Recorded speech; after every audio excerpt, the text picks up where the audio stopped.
దేవునికి స్తోత్రం.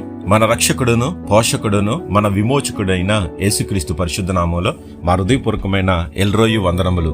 మీరు చేయ పనిలోను ప్రయత్నములోను దేవుడు మీ ముందుండి నడిపించి కాపాడును గాక. ఈరోజు దేవుని వాగ్దానం కీర్తన గ్రంథము 120వ కీర్తన 1వ వాక్యం.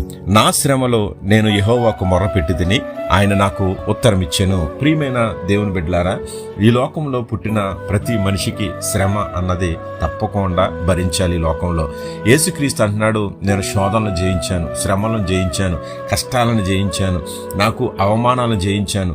ఈ లోకంలో ఏదో ఒక రీతిలో నీకు శ్రమ సంభవిస్తుంది. దానిని యేసుక్రీస్తు రక్తం ద్వారా నువ్వు కడగబడిన నువ్వు, విమోచింపబడి నువ్వు ఆయన రక్తం ద్వారా ధైర్యం తెచ్చుకొని నిలబడాలి. ఆ శ్రమను జయించాలంటున్నాడు. అందుకే శ్రమల్లో అనేకమైన బహుశ్రమలు మనకు కలిగినప్పుడు ఆదరణ కలిగించేటువంటి ఆయన వాక్యాన్ని, కృపా వాక్యాన్ని మనం వేడని అనుబంధంగా దేవుడు మనకు పెట్టాడు. నీకు శ్రమ వచ్చింది, కష్టం వచ్చింది, దుఃఖం ఉంది నీ ఇంట్లో, అప్పుడు నీకు వేడని అనుబంధమైనటువంటి దేవుని దగ్గరికి వెళ్ళాలి. ఆయన మాటలు జలధారలు కాబట్టి సంతృప్తినిస్తాయి మనకి.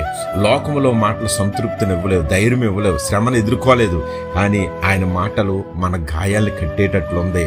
ఆయనకే గుండె చెదిన వాడిని ఆయన గాయాన్ని కట్టేవాడైన కాబట్టి, బాగు చేసే దేవుడైన కాబట్టి, ఆయన ఎక్కడున్నాడు? రారాజు, ఆయన మహారాజు, రాజులకు రారాజు అయ్యుండి ఆయన సింహాసనం ముందు కూర్చుని మనం చూస్తున్నాడు. ఈరోజు శ్రమ వచ్చిందని కృంగిపోకు, భయపడకు, ధైర్యంగా నిలబడి దేవా నీ చిత్తమనైనా అని చెప్పి నాన్న దేవుని దగ్గర ఆయన వెంటాడుతూ ఆయనే మన కాపరనుకుని మనల్ని నడిపించే నజరేయుడనికిని, కృప చూపించే దేవుడనికిని ఆయన యందు విశ్వాసం ఉంచి మనం నిరీక్షించు నిలబడితే దావీదు జయించాడు శ్రమని, అలాగే యోసేపు జయించాడు శ్రమని, యెహోషువ జయించాడు శ్రమని, మోషే జయించాడు శ్రమని.